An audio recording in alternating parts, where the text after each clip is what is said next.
The wind moaned across the barren Arizona plains as poor rancher Caleb Hargrove tightened the frayed rope around his lonely barn door. The only real possession the struggling widower had left after 2 years of drought.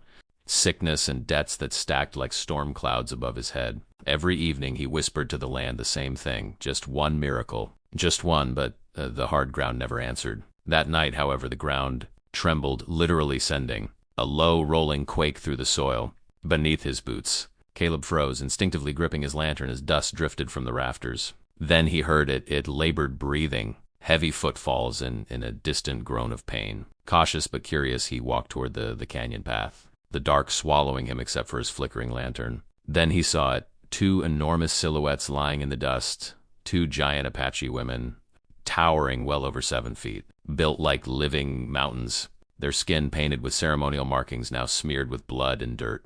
Their braided hair lay scattered like dark rivers around them, and their massive chests rose weakly with shallow breaths. Caleb gasped, nearly stumbling backward. He had heard stories of the Thundering Sisters, warriors of impossible strength, but never believed they were real. Yet here they were, one clutching her leg, an arrow embedded deep, the other trying to shield her sibling even while half-conscious. They could crush him with a single strike. Yet here they were broken, hunted, vulnerable. Caleb knew every rancher in the area would run or fetch a rifle.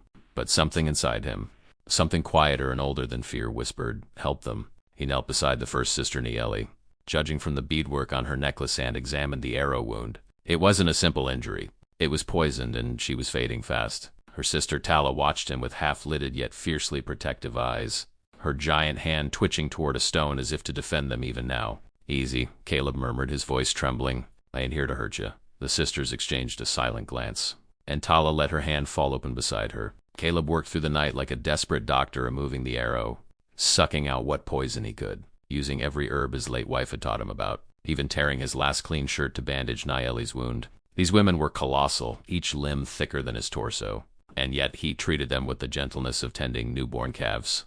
Hours crawled by, sweat dripping from his brow, until finally Nieli's breathing steadied and color returned to her cheeks.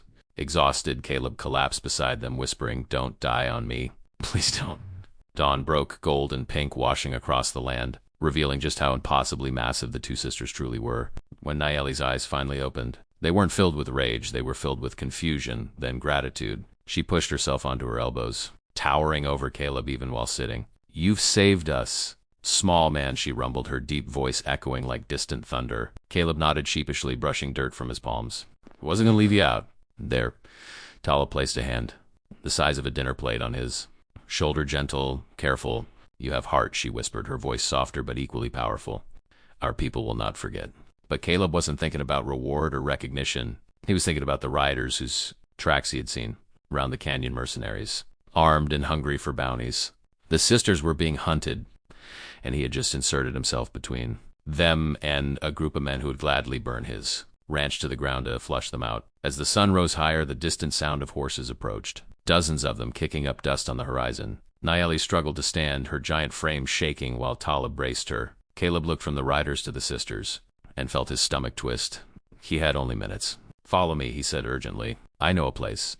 And for the first time in their legendary lives, the two enormous Apache sisters followed a poor rancher, trusting him with their lives, as he led them into the ravine behind his barn, toward the hidden cave his father once used for shelter. The hooves grew louder, the wind stilled, and Caleb realized with a fierce, pounding heart that he had stepped into a story larger than anything he had ever imagined, one that would change the fate of entire nations.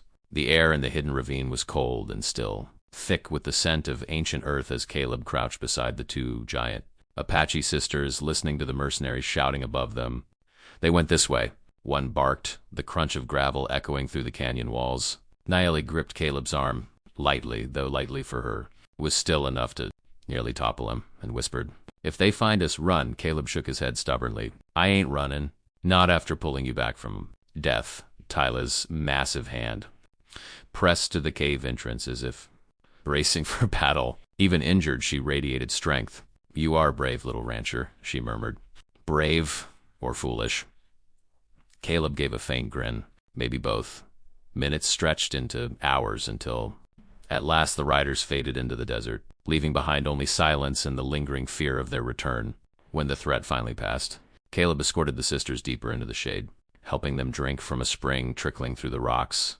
He watched them with a mix of awe and bewilderment, two towering warriors, women whose names were whispered in campfire tallees. Now, depending on a man whose greatest achievement had been keeping his dying ranch barely afloat, Nayeli leaned against the cave wall, catching her breath. "Our father," she said slowly, "will want to meet you." Caleb blinked. "Your father?" Tala nodded gravely. "Chief Red Bear, leader of the Apache mountain tribes. Protector of the Thunder people." Caleb swallowed hard.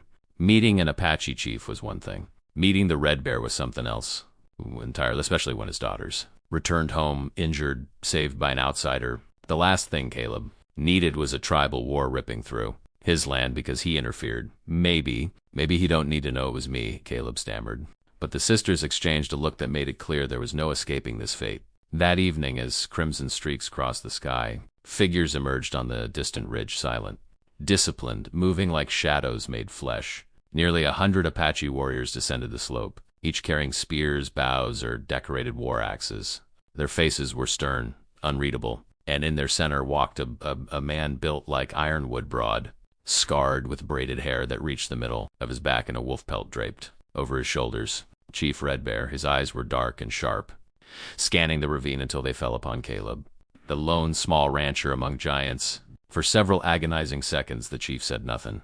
Then Nayeli and Tala stepped forward, limping, bruised but alive. Father Tala whispered, "This man saved us." That single sentence shifted the air. Warriors lowered their weapons. Red Bear approached Caleb with slow, deliberate steps, towering over him like a mountain ready to judge a trembling valley. "My daughters are the last of the Thunder line," the chief said in a deep, rumbling voice that carried across the stones. "If they had died, our legacy would have died with them."